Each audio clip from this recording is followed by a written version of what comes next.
Now I invite our chief guest, Professor Ramesh Bharadwaj. He is the HOD of Department of Sanskrit, one of the biggest departments of Sanskrit in the country. And he's also the director of Gandhi Bhavan in Delhi University. Himself, he's an expert of Vyakarana and linguistics. And so this is what we need, a person who is trained in both the worlds, Vyakarana and linguistics. And I was telling Subhashji that, Professor Saab is there, so get his best, support and get his expertise in this field. And he has had more than 15 administrative positions. So far, if you see his elaborate biodata, he has had several international assignments in Japan, Thailand, Russia, Mauritius, and in many other countries. And he has delivered several numbers of keynote addresses all over the world. And he's been instrumental in organizing several conferences. And he has gotten many awards. One of the recent projects that he did, which I was very interested in, that to demystify the so-called the Aryan invasion theory, and that he had organized a talk and I had visited there. It was very interesting project, and very nicely done with a lot of data and facts from the recent research done in the area. So I am very happy that a person of his stature has agreed to be our chief guest, and I'm sure with his best wishes and with his expertise, we'll be able to propel in this 7-day workshop for computational Sanskrit. So I invite Professor Ramesh Bhardwaj जी, आपका बहुत बहुत हार्दिक स्वागत और अभिनंदन, और आपसे आग्रह है कि आप अपना भाषण दें। ओम। माननीय कुलपति जी और पूरे भारतीय उच्च शिक्षा के क्षेत्र में सबसे सशक्त और क्रांत दृष्टा कुलपति के रूप में प्रोफेसर जगदीश कुमार ने जिस तरह से जेएनयू में पिछले कई वर्षों में कार्य किया, वो पिछले 70 साल से इस देश की शिक्षा जगत की इच्छा थी। क्योंकि अभी तक जो हो रहा था वो ये कि पिछले 70 साल में भारतीय शिक्षा में कहीं भारत का संदर्भ नहीं था। भारत क्या है? संस्कृत है। यानी संस्कृत भारत की जो मानवीय मेधा चिंतन की पराकाष्ठा है, उसका संवहन करने वाली भाषा है। इसलिए पिछले हजारों लाखों साल से भारतीय ऋषियों ने, मुनियों ने, चिंतकों ने जो कुछ चिंतन करके मानव जाति के कल्याण के लिए प्रस्तुत किया,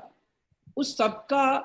संवहन करती हुई ये भारत की आत्मा संस्कृत है। बहुत सुंदर कार्य प्रोफेसर गिरीश नाथ झा जी ने इस कार्यक्रम के आयोजन के द्वारा किया, क्योंकि जैसा प्रोफेसर झा ने कहा, प्रोफेसर जगदीश जी ने कहा कि हम लोग इंटरडिसिप्लिनरी, अंतःशास्त्रीय जो कार्य अभी जेएनयू में हो रहा है, ये कार्य पूरी तरह से जो 17-16 संस्कृत विश्वविद्यालय हैं उनके माध्यम से होना चाहिए था, मगर जेएनयू ने इसमें एक लीड ली है और एक मार्गदर्शन दिया है कि आयुर्वेद और जो आधुनिक विज्ञान के विषय हैं उनका संदर्भ एक साथ चलेगा। समस्या ये है कि संस्कृत के विभागों के माध्यम से जो सैकड़ों के संख्या में भारत में है, हमारे दिल्ली में भी हैं, जेएनयू में है, जामिया में है, दिल्ली यूनिवर्सिटी में है, हम लोग पूरी निष्ठा के साथ संस्कृत की शास्त्र परंपरा के संरक्षण और संवर्धन का काम कर रहे हैं। और ये भी सही है कि पिछले हजारों साल में भारतीय समाज ने जो टेक्नोलॉजिकल और साइंटिफिक डेवलपमेंट किए, उन सब का आज के संस्कृत जगत के पास कहीं प्रवेश नहीं। इसलिए जब प्रोफेसर गिरीश नाथ झा कहते हैं कि लाखों पांडुलिपियां हैं और उन पांडुलिपियों के विषय जो हैं सारे टेक्नोलॉजीज हैं, चाहे वो केमिकल साइंस हो, चाहे एस्ट्रोफिजिक्स हो, चाहे मैथमेटिक्स हो, तो हम लोग ये देख रहे हैं पिछले 50-60 साल से हम संस्कृत के जगत में हैं कि संस्कृत का कोई भी विद्वान उन टेक्नोलॉजिकल मैन्युस्क्रिप्ट्स की टेक्स्ट को पढ़ने में समर्थ नहीं है,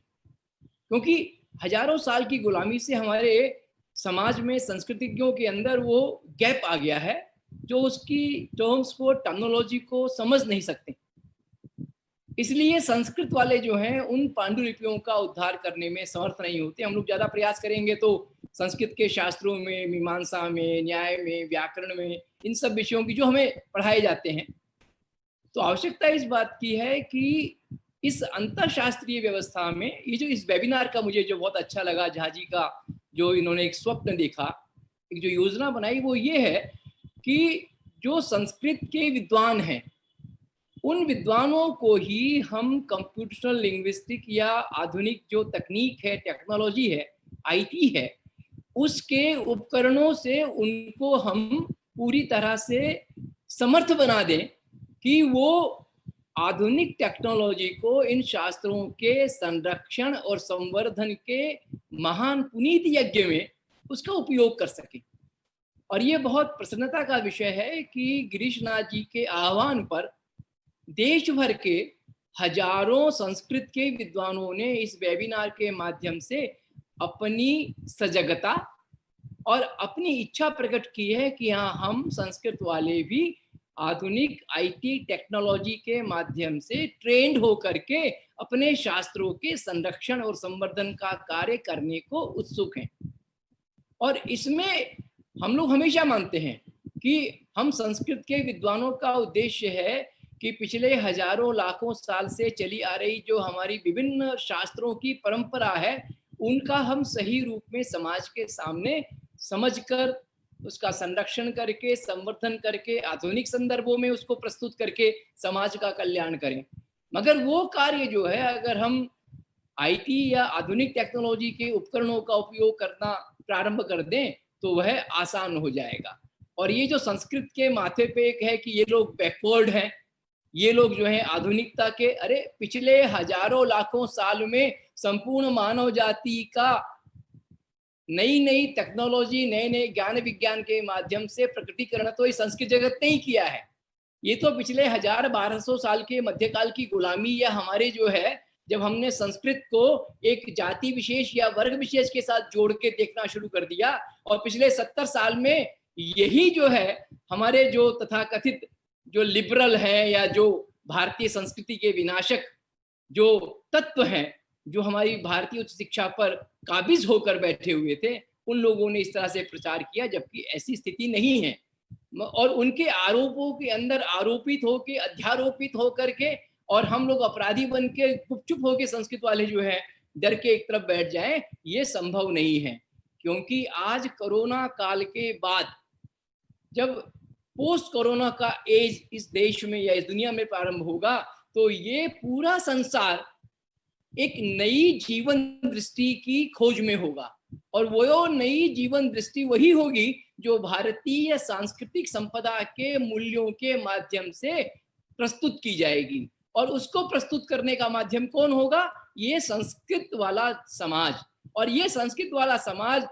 पोस्ट कोरोना के एज में वो जो भारतीय, चाहे वो योग हो, चाहे आयुर्वेद हो, चाहे वो जीवन दृष्टि भारतीय दर्शन की हो, या जीवन पद्धति हो, या मानव को प्रकृति के नजदीक जाकर आध्यात्मिक रूप में जो प्रकट करना है, अगर हमने उन बातों को केवल श्लोकों का उदाहरण देकर पंडित बन के, संस्कृत के पंडे बन के लोगों को उपदेश देना हमने शुरू किया, तो कोई स्वीकार नहीं करेगा। और इस तरह के 7 दिन के वेबिनार के माध्यम से जब हम आधुनिक टेक्नोलॉजी के माध्यम से, आधुनिक उपकरणों के माध्यम से, ये जो 5-6% अंग्रेजी पढ़ा लिखा समाज, जो 95% इस देश को, भारतीय भाषाओं को, संस्कृत को, हिंदी को, गुजराती को, मराठी को ये कॉम्प्लेक्स दे रहा है कि तुम ज्ञान विज्ञान की भाषा नहीं हो, तुम आधुनिकता के संदर्भ में कहीं नहीं टिक सकते हो, उस समय अगर संस्कृत का जगत संपूर्ण भारतीय भाषाओं की अस्मिता की महत्ता को साथ लेकर इस आधुनिक टेक्नोलॉजी के साथ पोस्ट कोरोना के एज में जब सामने जाएगा, और ये 3000-4000 जो इस वेबिनार में संस्कृत के विद्वान जुड़े हैं, उन्होंने अपने आप को समर्थ बना दिया, अपने आप को पूरी तरह से एम्पावर्ड कर लिया, क्योंकि ज्ञान उनके पास है, विज्ञान उनके पास है, मगर उस ज्ञान विज्ञान का जो प्रकट करने का, समाज के सामने उपस्थित करने का जो माध्यम है आधुनिक टेक्नोलॉजी का, क्योंकि मुझे लगता है कि पिछले 2 महीने में जितने संस्कृत जगत में वेबिनार हुए हैं और उन्होंने जो कंट्रीब्यूट किया है, वो योगदान पिछले 70 साल में जो हमने सेमिनार्स किए, लाखों करोड़ों रुपए खर्च करके हमने जो बड़े बड़े सेमिनार, कॉन्फ्रेंस, सम्मेलन किए, वो सब व्यर्थ हैं। मैं अभी वहाँ ओरिएंटल कॉन्फ्रेंस नागपुर में गया था। मुझे नहीं लगता कि उस कॉन्फ्रेंस में जाने से या वहाँ 3 दिन खर्च करने से एक भी व्यक्ति को वह दृष्टि प्राप्त हुई, मगर जब घर पे बैठ के अपना लैपटॉप खोल के, अपना मोबाइल खोल के दृष्टि बहुत आसानी से प्राप्त हुई है। और इससे मैं खुद अनुभव कर रहा हूँ कि मेरा संस्कृत विभाग जो है रोज 1 या 2 वेबिनार कर रहा है विभिन्न शास्त्रों के विषय पर, और उसमें हजारों लोग जुड़ रहे हैं, चाहे वो जूम के माध्यम से, चाहे वो गूगल मीट के माध्यम से, फेसबुक के माध्यम से। तो जितना 2 महीने में संस्कृत जगत के विद्वानों ने इस आधुनिक टेक्नोलॉजी का उपयोग करके अपने शास्त्रों का संरक्षण और संवर्धन किया है, उतना हम 70 साल में नहीं कर पाए। इसलिए पोस्ट कोरोना के एज में मैं गिरीश नाथ झा जी के माध्यम से आप सभी से निवेदन करना चाहता हूं कि हम लोग ठेकेदार है इस भारतीय और मानव जाति को पिछले हजारों लाखों साल की ऋषियों के, मुनियों के वचनों के चिंतन को उन तक पहुंचाने की, जो उनके पोस्ट कोरोना के एज में जीवन जीने की पद्धति को, जीवन दृष्टि को, और उनको एक सुखी जीवन प्रकृति के साथ तादात्म्य करते हुए उनको जीने की दृष्टि हम संस्कृत वालों को ही देनी है। और उसके लिए ये बहुत अच्छा मौका है कि अभी हम 7 दिन का वेबिनार करें, फिर आवश्यकता हो तो छोटे छोटे ग्रुप में हम जो है इनके माध्यम से अलग अलग जो टूल्स हैं उनको करेंगे। एक अच्छी शुरुआत है। उसके लिए मैं प्रोफेसर संतोष शुक्ल जी, आपका बहुत बहुत धन्यवाद कि आपके साथी गिरीश नाथ झा ने जो इतना अच्छा हम शास्त्र की रक्षा करने वालों के लिए जो एक उपलम्ब दिया है, एक माध्यम दिया है, उसका उपयोग हम लोग करें। क्योंकि हम लोग जय चेयरमैन हैं school of Indic studies, Sanskrit studies के जेएनयू में, या संस्कृत विभाग के अध्यक्ष हैं। हमारा काम है कि हम अपने शास्त्रों के, अपने विषय की डिमांड के अनुसार आधुनिकता के संदर्भ में पूरी तरह से इन आवश्यकताओं को फैसिलिटेट करें। हमारा कोई पर्सनल एजेंडा नहीं होना चाहिए, कोई पर्सनल ईगो नहीं होनी चाहिए, क्योंकि पूरा संसार आज भारत की ओर और पूरा भारत आज संस्कृत की ओर, संस्कृत समाज की ओर, इन ऋषि मुनियों के वचनों के संवाहक संस्कृत के पंडितों की तरफ देख रहा है कि आओ हमें संजीवनी दो, जिससे हम पोस्ट कोरोना के काल में सही तरह से एक मानव के रूप में सुखी पूर्वक जी सकें। इन शब्दों के साथ मैं एक बार पुनः प्रोफेसर गिरीश नाथ झा जी को और प्रोफेसर जगदीश, हमारे जैसा मैंने कहा कि सचमुच कभी कभी उनका विरोध करने का मन करता है, मगर विरोध करने का मन इसलिए करता है कि वो इतनी तेजी से क्यों चल रहे हैं कि लोगों को सामने सांस ही नहीं आता। एक के बाद एक जो भारतीय उच्च शिक्षा में भारतीय संदर्भों को प्रवेश देने का, उनको मान प्रतिष्ठा देने का जो उपक्रम, जो अनुष्ठान आप यज्ञ कर रहे हैं जगदीश जी, उसके लिए आपका बहुत बहुत अभिनंदन। इसी तरह से आप एक भारतीय ऋषि की तरह संस्कृत को, संस्कृत जगत को अपना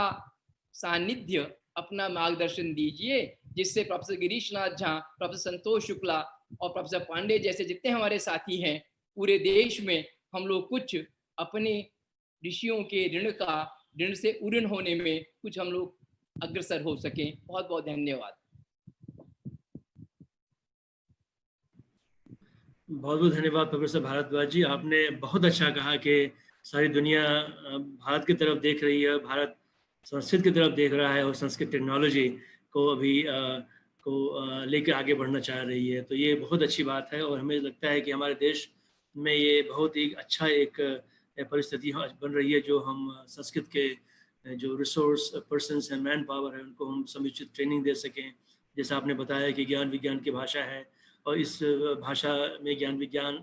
को हम बाहर निकाल पाएँ सरल शब्दों में और अनुवाद करके और अच्छे अच्छे तरीक़ों से लोगों को समझा पाएँ, शोध कर सकें, तो निश्चित तौर पे हमारे शास्त्र आगे बढ़ेंगे और हमारा देश आगे बढ़ेगा। तो आपका बहुत बहुत धन्यवाद। आपकी विशेषज्ञता और एक्सपर्टीज से हम लाभान्वित होते रहें आगे, ऐसी मेरी इच्छा है। बहुत बहुत धन्यवाद।